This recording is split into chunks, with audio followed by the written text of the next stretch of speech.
Protein में बदलने में ही लगा रहता है। दूसरी तरफ मांसाहारी लकड़बग्घे को जब तक भूख नहीं लगती बस आराम से पड़ा रहता है, क्योंकि उसे पता है कि उनके लिए प्रोटीन का इंतजाम करने के लिए हिरण जो लगा हुआ है। जब तक हिरण हैं, जंगल में खूंखार जानवर चैन से सोते हैं, पर हिरण जब कम होने लगते हैं तो ये भूखे खूंखार पशु नए जंगलों की तलाश करते हैं। हमारे पूर्वजों ने भी बड़ी मेहनत से सोना, चांदी, रत्न, ज्ञान, विज्ञान इकट्ठा किया था। क्या हुआ? बाहर से कुछ लकड़बग्घे आए और सब कुछ सफाचट कर गए। आज हम ऐतिहासिक पर्यटन के नाम पर उसी विध्वंस के अवशेष देखने जाते हैं। अफगानिस्तान लिया, पाकिस्तान लिया, बांग्लादेश लिया, कश्मीर लिया, केरल और बंगाल भी लगभग जा ही चुके हैं। भारत के लगभग सभी क्षेत्रों में लकड़बग्घा बहुल क्षेत्र बसते गए।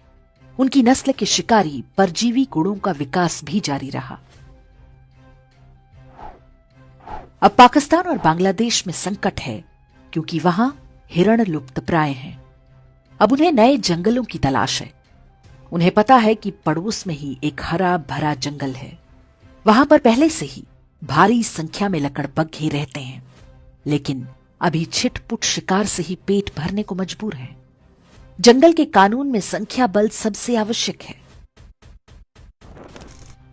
इसे ही वो गजवाए हिंद कहते हैं और उनकी किताबों में इसका जिक्र हो चुका है। हर शांतिप्रिय लकड़बग्घे के मन में वो ऐसे बैठा हुआ है जैसे हिरणों के मन में संविधान और राष्ट्रगान। हिरणों को अनुमान नहीं कि आखिरी युद्ध बहुत कठिन होगा, क्योंकि ये अंदर से शुरू होगा, फिर बाहर से। जितनी तेजी से पाकिस्तान और बांग्लादेश से हिरण कम हो रहे हैं, ये युद्ध उतना ही निकट आता जा रहा है।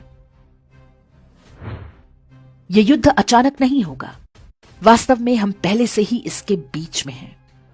विश्वास ना हो तो हैदराबाद, केरल, पश्चिम बंगाल, यूपी, हरियाणा, राजस्थान, दिल्ली आदि के लकड़बग्घा बहुल क्षेत्रों में घूम आइए।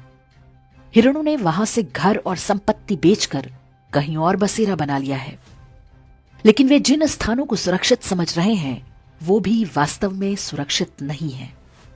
सिर उठाकर देखें तो उनके ही आसपास कोई लकड़बग्घा फलों और नारियल पानी का ठेला लगाए खड़ा है।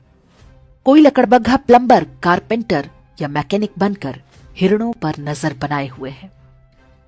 हर कोने पर लकड़बग्घों की मांद भी बन रही है।